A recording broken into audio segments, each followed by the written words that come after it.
all right. Well, good evening to all of you. I'm delighted to welcome you this evening as Chair of the British section of the Franco-British Council to this event here in Gateshead and Newcastle, an event which is very much celebrating the 40th anniversary of the existence of the Franco-British Council, which was founded in 1972. And obviously I'm delighted that our celebration is taking place here in the northeast of England, my home patch, and delighted too that so many people from across the region have been able to come to the reception this evening. And I'm particularly glad that it's here in Gateshead at this wonderful building of the Sage, Gateshead, which has done a great deal both in terms of the cultural regeneration of this area, but also in contributing to the region's economy in recent years. Je vais dire quelques mots en français, surtout pour souhaiter la bienvenue à nos collègues français qui viennent d'arriver. Et parmi eux, bien sûr, il y a leur président, mon co-président, Christian de Boissieu, qui aura l'occasion de s'exprimer dans quelques instants. Je suis également ravie que l'ambassadeur, son Excellence M. Bernard Hénier, est avec nous et il a déjà profité de cette visite pour rencontrer quelques-uns des responsables économiques dans la région, des responsables qui sont surtout concernés par la croissance des liens économiques entre la France et cette région. Il y en a beaucoup d'exemples et il a vu ce travail, ou une partie de ce travail, cet après-midi. Je voudrais aussi signaler la présence avec nous, peut-être qu'elle va arriver un peu plus tard, d'Axel Lemaire, députée française qui représente les Français résidant en Grande-Bretagne, les Français du nord de l'Europe. Et nous sommes très contents qu'elle sera avec nous plus tard et j'espère qu'elle sera avec nous demain aussi. So a very warm welcome to all our French colleagues, to Christian de Boissieu, to the ambassador, and to Axel Lemaire, French deputy, French member of parliament recently elected. I hope that this evening's reception has already proved to be a networking event, but that it will continue to be so, particularly given the number of people from different sectors of the economy in the region who are here tonight, as well as participants from other parts of the UK and, of course, from France. We know that the Franco-British economic relationship is an important one, and it's particularly important in this region. I think we would all think immediately of the link between Nissan and Renault, which has been so important for jobs and industry in this region. But perhaps less well known is that there are many other French companies who also operate and employ people in this part of the world. And more generally, the British-French economic relationship is very important. We each have a huge stake in each other's economy. I think there's something like, French companies employ something like 180,000 employees in Britain, and our exports to France are more than our exports to China, India, Japan and Turkey combined. And so when we think of the volume of this economic activity, we can tell how very important it is.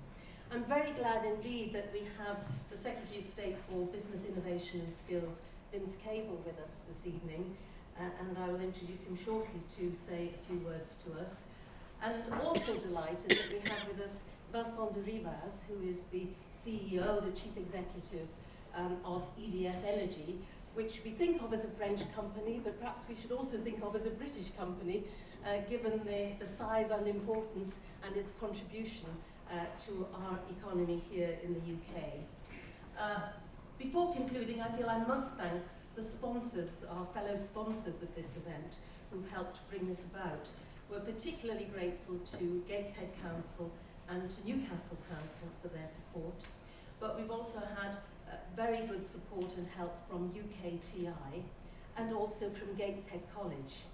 And indeed, the event even attracted a personal contribution from a young Frenchman who was working in this area as part of the Compagnon du Devoir, the very interesting apprenticeship scheme, which I think is something that's very relevant to us in Britain, and who made a personal contribution because he was so keen on the idea of holding this particular event here in the Northeast, which is really focusing on the financial crisis, what it means for the real economy in the regions such as ours, and how we might work together to create economic growth and prosperity in the future.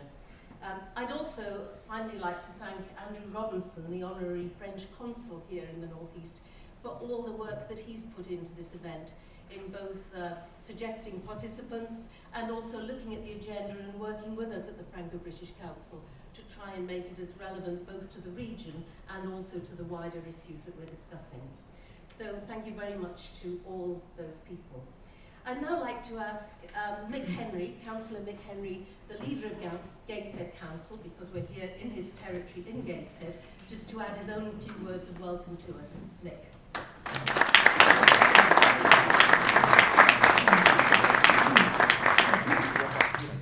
Thank you very much, Joyce. Bonsoir, messieurs, dames. Bienvenue à Gateshead et en particulier à the Sage Gateshead pour l'accueil de la conférence franco-britannique. C'est un honneur de vous avoir ici. C'est tout. C'est tout ce que j'ai.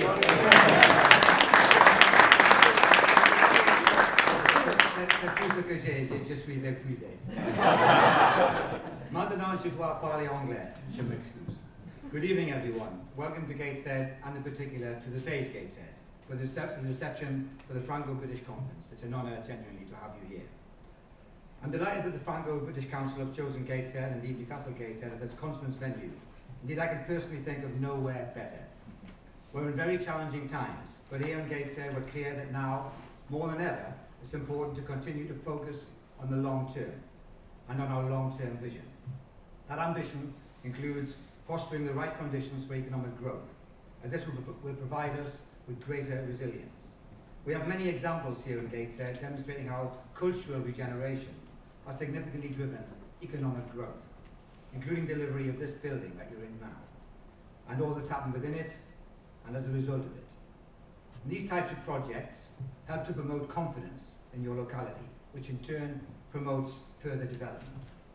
As you travelled into Gateshead, or you may not have done, but you may have flown over it, or you'll see it later, you may have noticed cranes on the skyline. These cranes are working on a £150 million redevelopment of Gateshead Town Centre, currently the largest development of its kind in the UK outside London. We're now halfway through the construction of the main part of Trinity Square, which includes retail units and provision for cafes, bars and restaurants. Construction of a health centre to include doctors' surgeries has now been completed, and work has started on its interior. We expect the retail element of the town centre will open in May next year, 2013, and over 1,000 new jobs will be created for local people.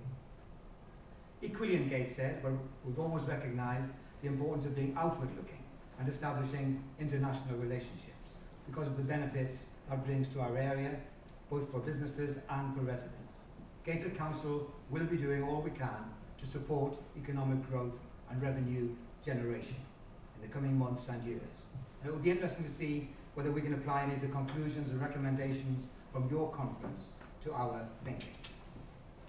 So once again, I hope you enjoy your visit to Gateshead. We're very pleased to see you here, and I hope you find the conference beneficial.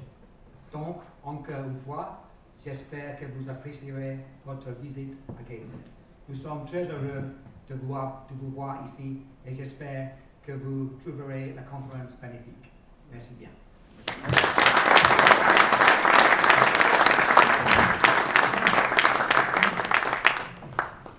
Thank you very much, Mick, and also for setting the scene for our presence here in Gateshead. I'd now like to introduce to you Vince Cable, Secretary of State for Business, Innovation and Skills. I don't think he needs a long introduction from me because he is familiar, I think, to many people here. But I think it is worth stressing that he comes to his ministerial post with a wealth of relevant experience As I think those of us in politics, in British politics know, knowing something about the subject isn't always a prerequisite for being appointed a minister. But in this case, certainly Vincent's experience in both the private and public sector as an economist and as working for companies in the private sector is highly relevant to the work that he's doing. I know that it isn't his first visit to the region by any stretch of the imagination, but we are very pleased that he has taken the time to come this evening and to address us, and we look forward to hearing his thoughts on the themes that we're going to be discussing during the course of this event. Thank you very much.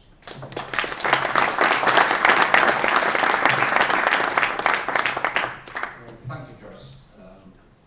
I want primarily to address the kind of Anglo-French agenda. I'm not as brave or multilingual as people at Gateshead Council, but I've just come from France. I was there last week, trying to establish a dialogue with the new socialist government and with leading French business. And it struck me more strongly than for a long time how French business is important in the UK. I mean, within a few hours, I'd met AVI, Total, big, I think second biggest company in the North Sea, Alstom, very big engineering company, BNP Paribas, crucial in the City of London, AVI, many other French companies which we take for granted in the UK but are very important to us here. I won't talk today about the region. I actually am coming back next week to Sunderland to talk about the region and industry in the northeast, but I will just concentrate today on the Anglo-French issues.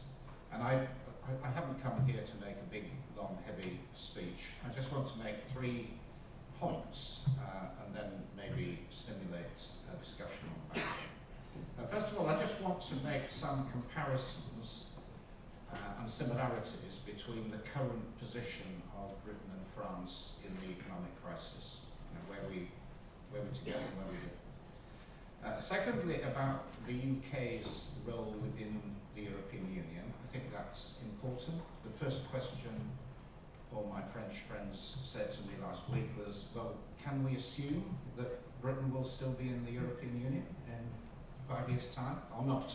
You can't have a relationship unless you can answer that question positively, so I will address it. And then thirdly, assuming we are continuing, what are the main areas of common policy understanding and where are the big differences?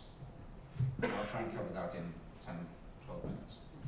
On the first issue, if you just look at a snapshot economically, there are a lot of common elements. Britain and France, the profile of economic growth over the last 12 months has been identical. We're completely zero. France, I think, fractionally grown, we're fractionally declined, but virtually zero. And the prospect for next year is virtually the same, bumping along the bottom, I think we call it in Britain. And even in particular sectors, it's the same story. French industry has declined over this last year by 2.5%, the UK almost the same. I was very struck, actually, that the opening line in a lot of conversations is, well, why is it in Britain you don't make things anymore? Well, actually, we do have quite a robust manufacturing sector, about 10% of GDP, almost exactly the same as France, and having almost exactly the same experience, currently negative, but with better potential. So that's the GDP position. Secondly, both countries have serious imbalances. Britain has an enormous budget deficit, about 8.5% of GDP. France, not so extreme, about 4%, but 4.5%, but certainly well above the Maastricht level, and clearly a problem. And then thirdly, we both have very serious problems of unemployment. It's very evident in this region, but across the country as a whole, the UK is seriously worried about this. Actually, in the UK, we've done relatively well in very bad circumstances. British unemployment is currently less than in the United States, at least that's the official figures show just under 8%. It's still far too high. In France, it's about 11%. But we both have a serious problem of joblessness, particularly amongst young people. Now, in terms of how we got into this position, Will Hutton will be talking about that tomorrow. I don't want to encroach on what he will be saying. We're both part of the same crisis, though I think the triggers for the crisis were different. In Britain's case, the origin lay in the collapse of the financial system. Banking system in the UK is abnormally large. On some measures, the share of bank balance sheets as a share of our GDP, I think were 350%, something of that order. In France, it's much lower, but nonetheless quite high. And Britain was in the front line of the collapse of the banking system in 2009, with all the negative consequences of that. We also had an asset bubble, property bubble. France did not, as I don't think it was not one of the French problems. But France has come in on the second wave of the crisis as the retreat from risk spread to sovereign debt in southern Europe. The Eurozone crisis, it's a complex story, I'm sure we will talk about it tomorrow. But France has been caught up in that through the transmission of the losses of banks into France from southern Europe, and because of the effect on trade and flows of finance within the Eurozone. So the immediate triggers are different, but we're part of the same crisis. I think if I was to characterize the contrast, it would be to say that France probably has a smaller crisis than the UK. The financial shock was less severe. The budget deficit problem is less serious, but it has less flexibility. The UK has a much bigger problem, but we have more flexibility.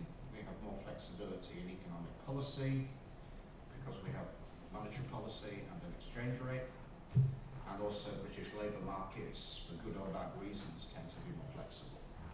So we have a bigger problem, but more capacity for dealing with it. But there's a lot of common ground and a lot of common problems. That leads me on to my second question, which is, can we assume, politically, that Britain will still be in this place in 5 years' time? Will we still be part of the common European project? And I think a lot of French people, are mystified that this whole issue is being discussed. I mean, obviously, you're part of the European Union. Why are you debating? And I think a lot of people, as in British politics, find it bewildering that we are still discussing it. There is a parallel with the future of the UK. It's an interesting historical coincidence that we're debating the whole future of our country, Scotland, remaining within the Union at the same time that we are debating the future of our role in the European Union. I guess at times of stress, people start to question identity. But actually, as a Democrat, I don't think this is something we should worry about or shy away from. Actually, I think it's quite healthy that we're now debating in a grown-up way whether the Anglo-Scottish partnership, which has continued for 300 years, should continue. And I think it is also healthy that we will almost certainly within the next 2 or 3 years have a full debate in the UK about whether we should stay in or leave the European Union. I'm a fully committed supporter of the European project, but I don't think we should be frightened of having a vote on this subject. It will almost certainly happen. This is a bad time because there's a lot of change, a lot of flux. We don't know what being in actually means at the moment. We certainly don't know what out means. But we're going to have that debate, and I think as Democrats we should be willing to take it on. The basic issue in the UK will be framing correctly what the alternatives are. And there will be people who will argue that, well, why don't we become like Norway? Well, of course, Norway is a member of the European Economic Area and the single market. Its rules are set by Europe. And it also makes a contribution to the European budget. It's often forgotten. Some people then say, well, that's too much. Why don't we become like Switzerland? But again, there are special factors, and Swiss rules are actually very heavily determined by what happens in the European Union. So I'm not sure that either of those two options are available. The other options are less glamorous, like Turkey or Ukraine or Russia, who knows. But it will be important that we pose those questions clearly. And I think we should be honest with ourselves that there will be some very strong arguments put forward on both sides, indeed rational arguments. And we have to engage with them, just as we now have to engage with them in Scotland. And actually what I'm now finding, and I go to Scotland every month, roughly, to engage in the debate north of the border here, and we're now beginning to see the arguments set out in a much less emotional and clear way. But if we pose those arguments in relation to the European Union, the case that will be made for exit will be roughly as follows. People will argue there will be a large fiscal saving of $8 billion a year. Of course, that depends again what the alternative is. They will say we will get cheaper food, which is probably true. They will say there is much less red tape, entanglement and regulation, working time directives, all of these things would no longer apply. Again, it depends what the alternative is. It would be argued that the City of London will be free to operate globally, attract emerging market business, attract back hedge funds who are currently covered by European regulation, escape from Solvency II, all of these things that are worrying people in the financial sector. So there will be some pretty hard-headed arguments advanced. The counter-arguments, which we need to start to prepare carefully, are powerful also, but they've yet to be made clearly. The first is that the mere existence of the debate, let alone exit, will create massive uncertainty. Massive uncertainty. And uncertainty, as we already know in this crisis, is doing an enormous amount of damage. Secondly, large numbers of companies, somebody mentioned some of them, from Asia as well as from the United States and Europe, their whole corporate strategy is based on the existence of Britain being a member of the European Union and the single market, and having complete and absolute clarity and certainty. Once that certainty is lost, enormous damage is done. Even in the City of London, there is now a beginning of a realization that there will be enormous costs from not being part of the single financial market. The Eurozone financial trades are an extremely important part of the total. Many of the regulations which British business endlessly complains about would apply in any event, and we would have no control over them. To take one simple example, the regulations relating to oil and gas drilling in the North Sea. At the present, Norway has to get the help of the British government to get exemptions from rules that would have a very damaging effect on their oil and gas industry. Britain would then put itself in exactly the same position. And then we would have to negotiate bilaterally trade agreements with every other part of the world currently covered by European Union trade agreements and on less favourable terms from a weak hand, not to mention potential trade barriers within the European Union. Now, I'm putting complex arguments very simply, but I'm just rehearsing because I think we are going to have this debate here, and we need to sharpen these arguments clearly so that there is an effective and rational discourse.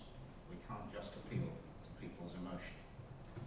But that leads me on to my third point, which is, I guess, the purpose of this gathering here, which is to identify those areas where Britain and France have real common ground, which we can build on, and to be honest about those areas where there is an agreement to disagree. And I think there are areas where, certainly where I sit, and having recently talked the issues through with my French opposite numbers, I don't think there is a great deal of common ground, and we just have to acknowledge that. I think one is agriculture. It's a long-standing fundamental disagreement, and an important one, because it affects the budget and it affects trade policy. I think the approaches are not compatible. Secondly, I think, with more regret, I think there isn't a great deal of common ground on the approach to social policy in Europe. The British view remains that this is fundamentally a national question, and that regulatory solutions are often adverse. We continue, and I'm personally responsible in government for ensuring that we get exempted from the Working Time Directive, for example. A lot of British companies would like to be able to opt out of the Agency Directive. I don't think there is much commonality in that space. And I think, thirdly, and perhaps more fundamentally, there is certainly at this moment of history no great appetite, even in my party, which is the most assiduously pro-European of the three major British parties, any great appetite for a deepening of integration in a political sense, whereas I sense France is perhaps moving in the opposite direction, propelled by the logic of resolving the Eurozone crisis. That said, it does seem to me there are important areas where there is a lot of common ground. Some of them are not in my spheres of competence, but certainly in foreign policy, in defence, I think a great deal of common approach. But in the areas where I'm responsible, I have some direct or indirect responsibility, I think there is common ground in several areas. First of all, and perhaps surprising to me, was the extent to which the British and French approach to energy is these days very similar. Quite unlike Germany, we've parted company from Germany, particularly over the nuclear issue.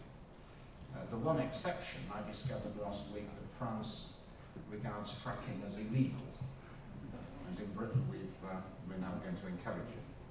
Wisely or not, I can't say, but broadly it seems to me that there is a common approach to energy which is beginning to develop.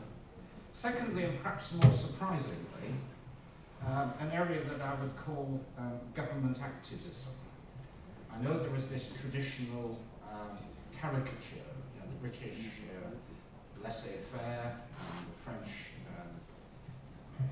much more activist approach to government, but talking to French ministers, I sensed that the old caricature was changing. Even Mr. Montebourg, the very charismatic and very socialist industry minister, made it very clear that the French were no longer interested in just propping up old industries. What's happening in steel may suggest the opposite. But very, very committed to new high-tech industries, trying to create support for industry through research, training, but essentially letting the market play a big role in all of that. And that's actually where we are. I'm developing with my colleagues an activist industry policy in government, looking actually at many of the same industries the French are interested in, the car industry, automobiles, aerospace, life sciences, creative industries, and doing it in areas where government has a real role to play, supporting research, supporting training, for example. And I sensed that it was possible to find quite a lot of common ground in that space. And then I think thirdly, the single market. I know this is often presented and discussed as a British, Britain's big thing in the European Union. This is Thatcher and all of that. But I think what is now happening, partly thanks to Michel Barnier, is a recognition that the single market is something that both our countries have a great deal of common interest in, and we should now be trying to extend it into digital, into creating a genuine single market for energy, and making the existing single market work better, and for the British to accept that the single market also extends to financial services. Actually, that's what, to single market should be. So again, I think that there are things we can work on and come to a common position. And lastly, and perhaps the thing that surprised me most, was discovering that my French counterparts were genuinely interested in opening up trade liberalisation with countries outside Europe. We all know that the World Trade Organization is currently defunct, it's not run to a halt, but the French, like us, believe that we need to press on with opening up trade with the United States. There are problems for France with agriculture, but there is a genuine commitment to make the US-European Union bilateral negotiations work. Similarly, France has acceded to the wish to have an agreement with Japan. There are sensitivities around motor vehicles, but nonetheless it is happening. And although we may approach this with different philosophies, there is, I think, a common understanding that both our countries would benefit from openness and exchange, flows of trade and flows of foreign investment. So I think within those subject areas, there may well be others, there is quite a lot of common ground, and I see my job in the government as trying to build on it. Thank you.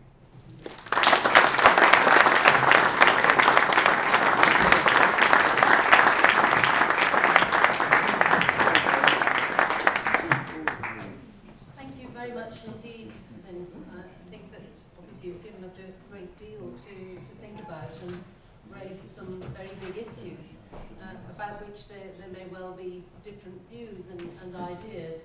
Although perhaps one thing that you mentioned, which we can all certainly subscribe to, is that if these big debates are going to take place, then having the facts and proper quality of information is going to be vital if these debates are going to be held in any kind of satisfactory way.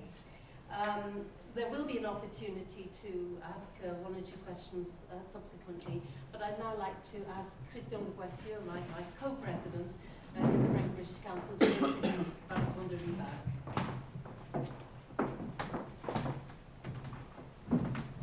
Thank you, Joyce.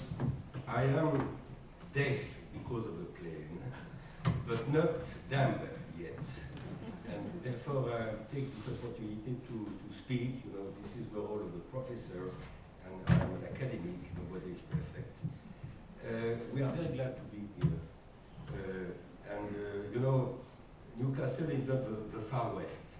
Okay. To come from Paris to Newcastle is much more simple than, I would say, than expected. As a French, also, you know, I am an economist, but I would say my hobby is economics, and I'm very much interested in football. And for me, you know, we talk about economics, and we will come back to this, which is the topic of tomorrow conference, but I remember 20 years ago, for me, Newcastle was in my mind due to the presence of David Ginola at this time in Newcastle. This is perhaps, we would say in French, la manière un peu anecdotical to talk about Newcastle. We are very glad to be with you, and this is due to you, Joyce, my co-chair, to the organization by the British section, dear Anne and all the team. I came here with, I would say, you would say, is judge and party, but I came here with, for me at least, an impressive delegation of French in terms of quantity and quality. And I want to thank all my colleagues. Difficult to cite everyone, but may I just say that, you know, Monsieur le Ministre, I'm very glad to listen to what you said. I hope that you are right, by the way. Because, you know, when I listen to what you said, I am 100%, I would say 150% convinced, my dear. Because, you know, you take the rational view from the British and also from us, from the non-British European. You know, we better not divorce. I'm sure of this. The problem is that history is not always rational.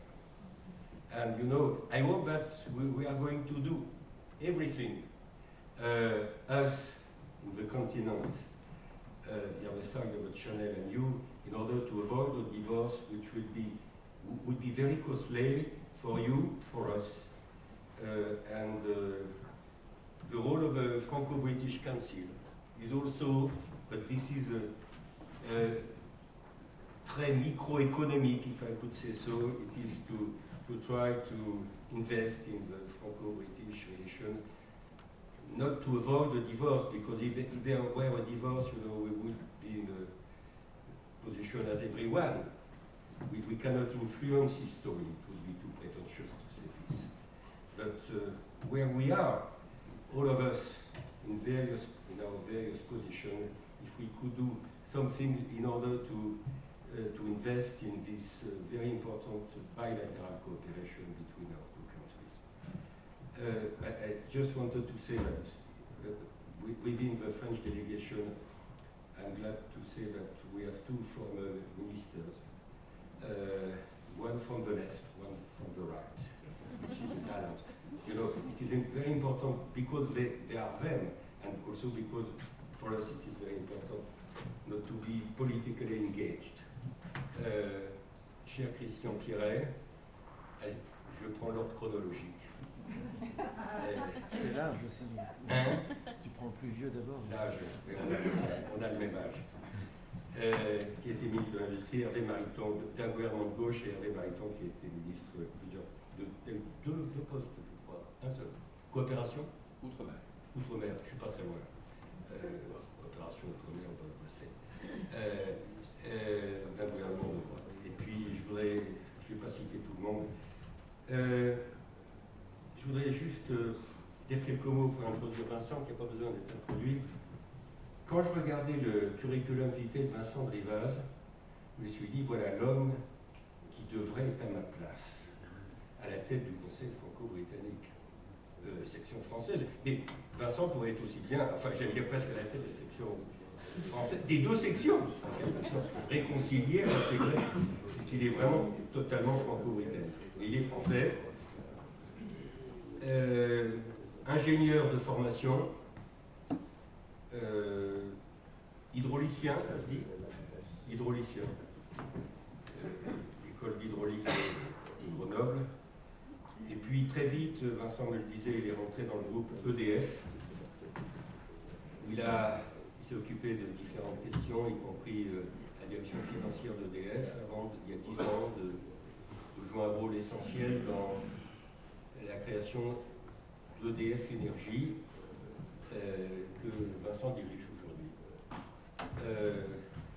Alors, bien sûr, le capital d'EDF Énergie est français, puisque it is owned by EDF.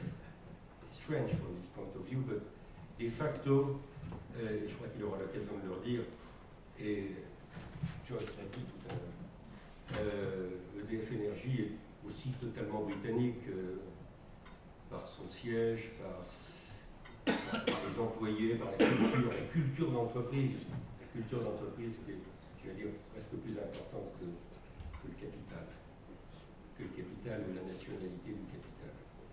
Voilà, donc demain on va parler de la crise, on va totalement travailler sur les sujets abordés par le ministre, Inskebel, mais je pense que Vincent, il a un avantage comparatif que j'ai pas, moi, en tant qu'économiste, c'est qu'il parle de la crise à la fois, je veux dire, vraiment à l'articulation de la macroéconomie et de la microéconomie, parce que la microéconomie, il l'a fait.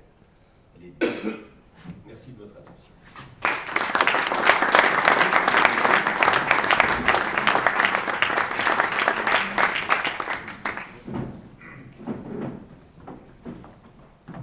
Well, thank you so much for this kind introduction. I was impressed in listening to Vince Cable first words, because I thought it was going to be a typical French speech. in three parties. I'm afraid that after 10 years in Britain, I'm not so sure that my speech will be as structured as yours. Anyway, it's a great privilege to have been invited to speak tonight in front of this prestigious audience and to be alongside Dr. Vince Cable, I would say our Secretary of State for Business, Innovation and Skills. Even if my company is dealing with many other departments, but the good news is that Whitehall is working as one on many of the issues, and we have seen recently the case on the energy policy with the bill, which has been eventually presented to the Parliament and will be probably the second reading, as we say, before Christmas. I have to say that Vince is someone that personally I have a lot of admiration for, because at the start, even a bit before the financial crisis, he was one of the very few warning about what was going to happen. He was a voice that we were listening probably every night on the BBC Newsnight, where he was the wise man telling that we were about to face the crash. And today we have all the reasons to praise Vince's work in government, true to his convictions, and passionate about his trade, which are skills, jobs, innovation, very, very close to the heart of my company. So again, thank you very much for having invited me to celebrate with you the 40th anniversary of the Franco-British Council. The theme of your works is how the financial crisis has affected the real economy, not algorithm and numbers on screens, but the economy that builds and produces. And we heard from the Chancellor last week that we have not yet emerged from the crisis. In energy, for instance, the demand is not expected to return to 2005 levels until 2016. So we are feeling the effects of this crisis here in Britain, in France, and across Europe. And we are also, I believe, I hope, learning the lessons to equip us for the future. And if I may, to do this, we must first reset the purpose of finance, which is to serve the economy, and the economy's purpose, which is to serve people. And I think the crisis happened because the appreciation of financial risks became more and more remote from the real economy. It became too virtual, in one word. Risky assets were packaged up and sold on again and again. And the distance grew between the financial and real worlds. And countries mortgaged the future more and more by increasing their debt. These countries were shielded from having to live within their means, and individuals too. And in this context, it's much too easy to blame only the banks. It was a shared and collective responsibility, or more exactly, it was the absence of a sense of collective responsibility and accountability which triggered the crash. So having to live within our means is a lesson we are learning the hard way. And this challenge is made harder because even in the current economic conditions, we still need to tackle long-term issues. And typically in energy, Britain has got to find 1,010 billion of investment in low carbon infrastructure generation in the next 15 years. How do we take these long-term decisions when the economic situation is so tough.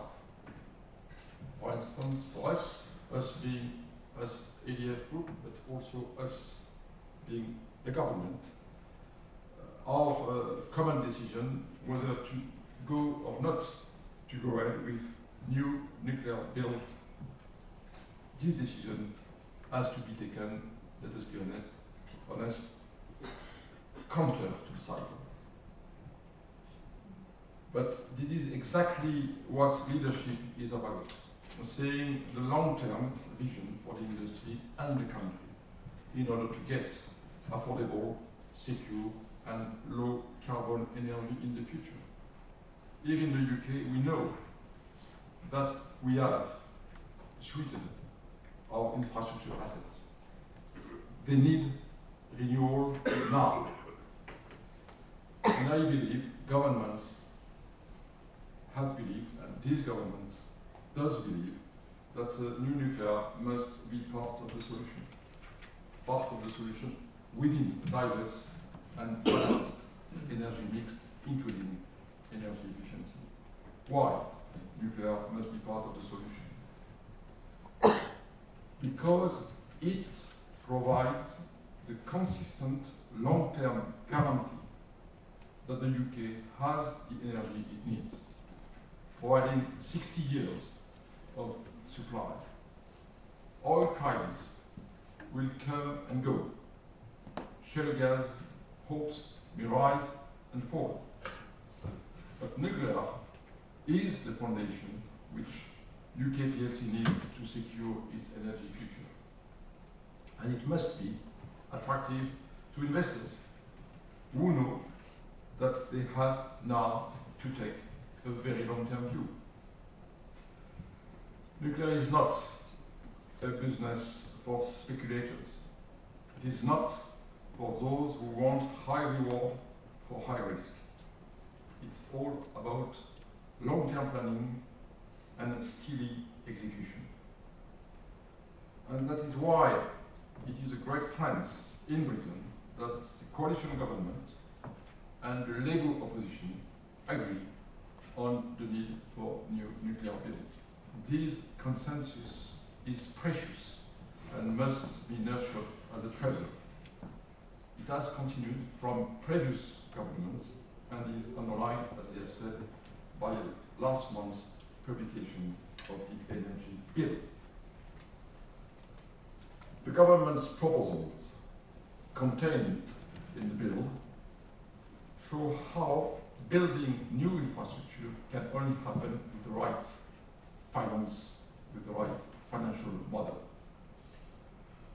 And the plank of this reform is for us the contract for difference, the contract between the government and investors. It is at the heart of the bill to help consumers to have a fair deal and to help investors to have a fair deal as well, and to have the country delivering its fair energy policy.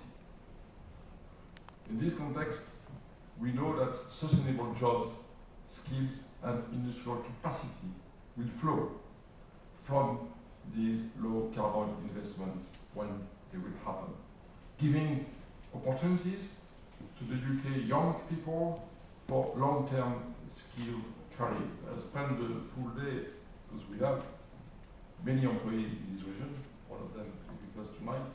I was in Oxford, near Sutherland, and I can tell you when I meet the people there, the appetite to be inspired as a generation, being inspired by the new opportunities of our industry.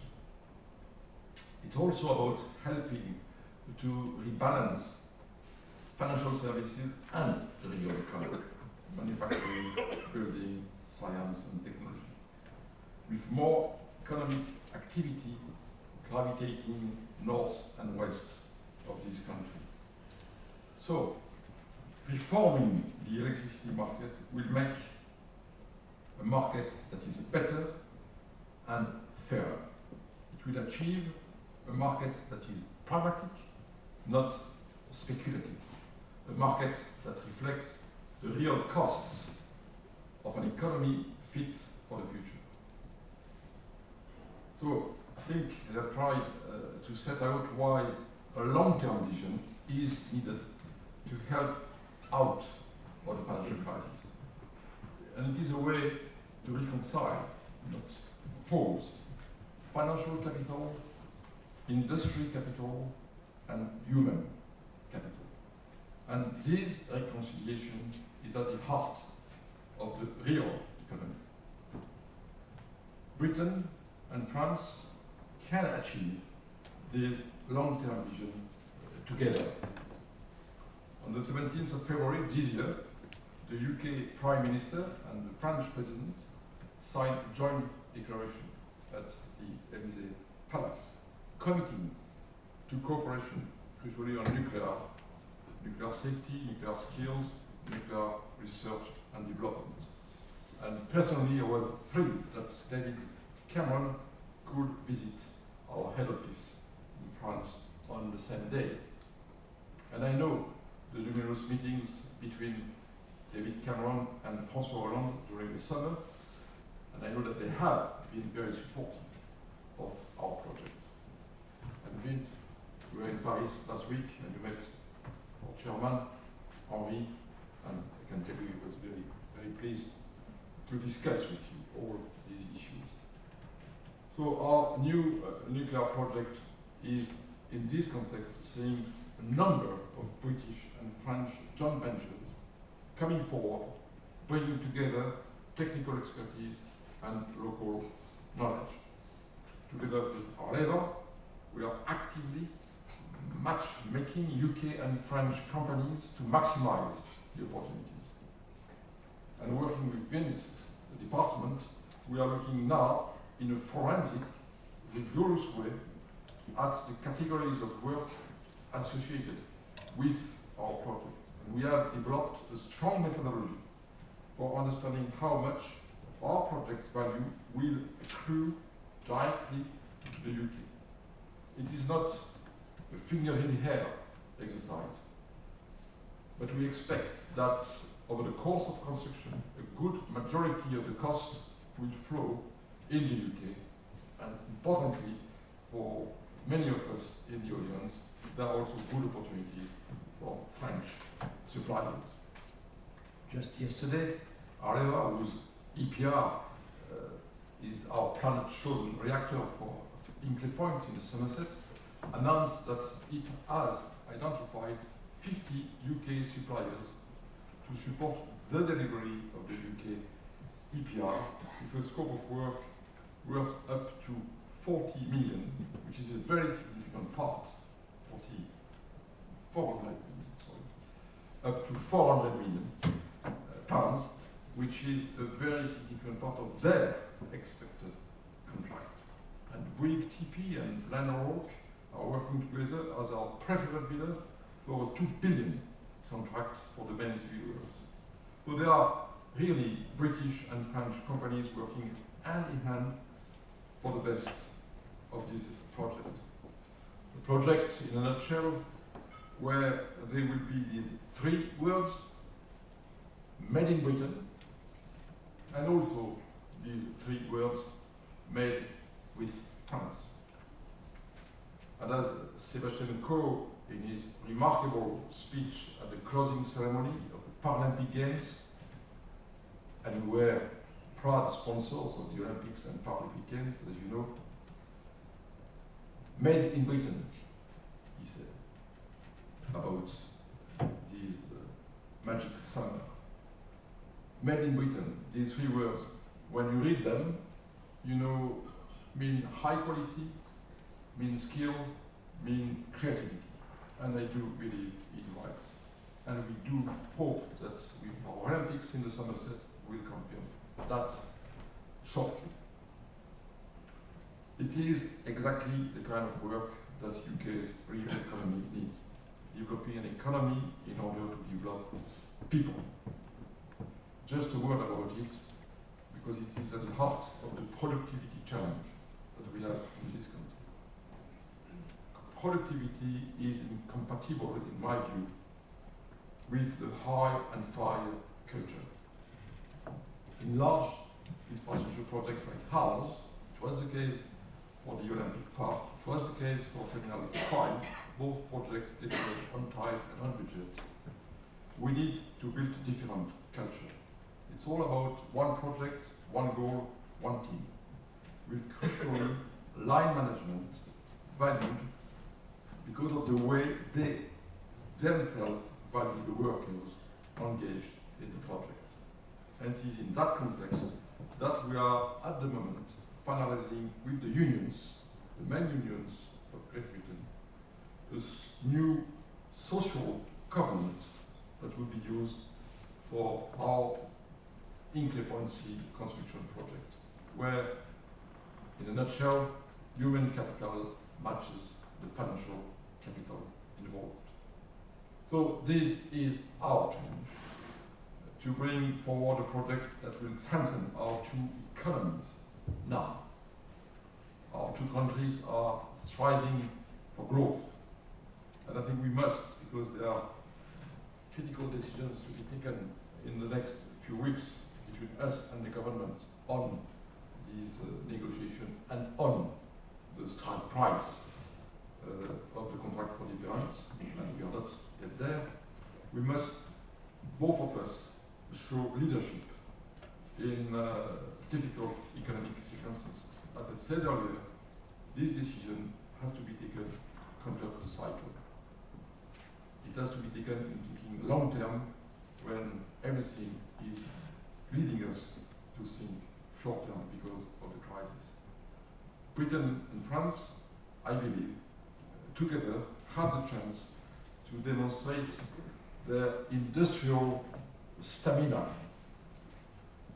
in a moment where European industry is facing the challenge of the global economy we are in. And I believe the global economy is an opportunity that we must relish if we don't want to die. But in this context, European industry is at a fork in the road. Either it builds its own strong industry, or rebuild when needed, maintain it when it is there, to establish win-win partnerships with industry of countries like China, or it gives us, and lets the industry of these countries overwhelm the global economy, including in the European countries. So I believe that France and UK have to work together to lead the global economy, to show the world they can together lead a strong and competitive European nuclear industry. That together Britain and France can emerge from this crisis with a better real economy. Thank you.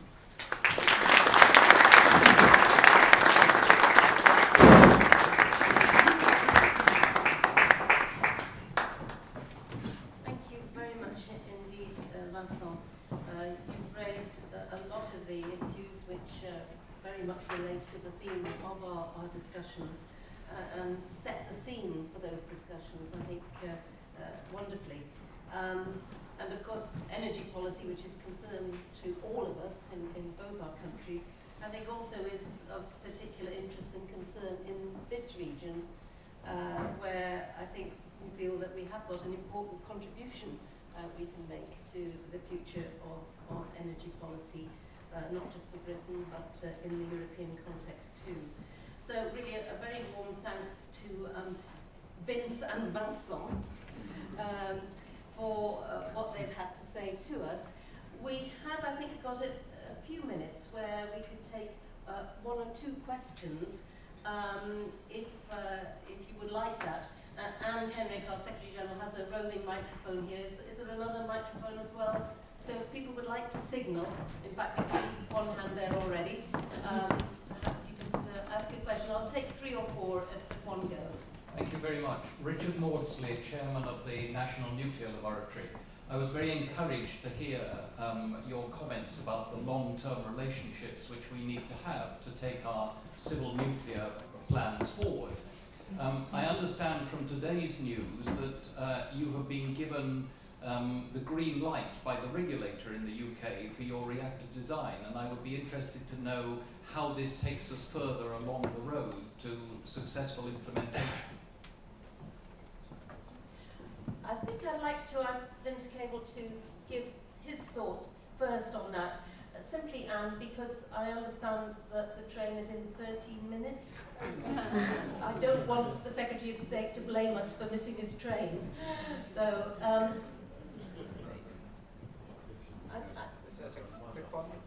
yeah, if there's one more question, Ambassador.